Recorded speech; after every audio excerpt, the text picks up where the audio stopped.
Nagpa-opera po ba kayo ng mata dahil sa cataract pero di nyo alam paano ito alagaan? Kung ganon, tuturuan ko kayo kung paano ang tamang pangangalaga sa inyong mata pagkatapos ng isang operasyon. Bago po tayo magsimula, ako po si Christopher Ong, second year med student po ng San Beda University. Ano po muna ang cataract at saka post-operative care?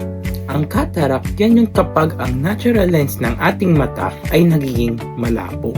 Ang post-operative cataract care, yan yung mga dapat nating ginagawa para mabilis ang paggaling ng ating mga mata. Para nagtanim po tayo, successful ang surgery, kailangan ng tamang alaga para maganda ang resulta ng ating paggaling. Sa buong mundo, ayon sa WHO o World Health Organization, ang cataract ang number 1 cause of blindness. Dito po sa Philippines, ang cataract din ang leading cause of reversible blindness lalo na sa ating mga lolo at lola. Maganda po ang balita, successful ang post-cataract surgery pero ang resulta ay nakadepende sa tamang post-operative care.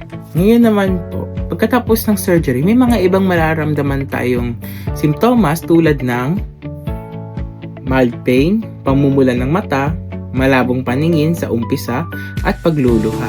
Normal lang po ito.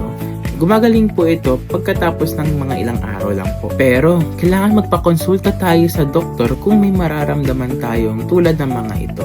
Matinding sakit ng mata, biglang paglabo o pagkawala ng paningin, lumalalang pamumula, nana o makapal na discharge, flashes of light o maraming floaters, parang may gumagalaw na anino, itim na tuldok o parang langaw sa ating paningin. Lahat po na ito ay medical emergency. Pagkatapos ng surgery, ang doktor natin ay magbibigay ng mga anti-inflammatory drops o steroids para iwas pamamaga at saka antibiotic drops para iwas infection. Hugasan po ang kamay bago gumamit, tapos wag po itigil ang paggamot kung wala pang payo ang doktor. Para protektado ang mata, magsuot ng eye shield lalo na sa pagtulog, wag kusutin ang mata, iwasan ang pagbubuhat at pagyuyuko, umiwas muna tayo sa paglangoy o swimming at maruming tubig, matulog sa side na hindi inooperahan kung pinayo.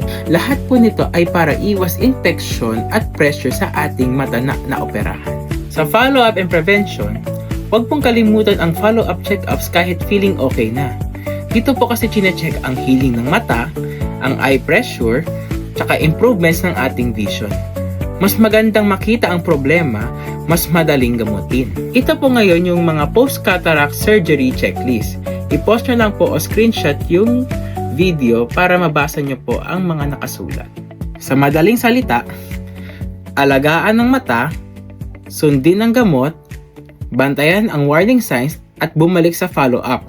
Ang cataract surgery ay nagbibigay ng malinaw na paningin pero ang tamang post-operative care ang susi sa tagumpay. Maraming salamat po. Comment down below if you have any further questions.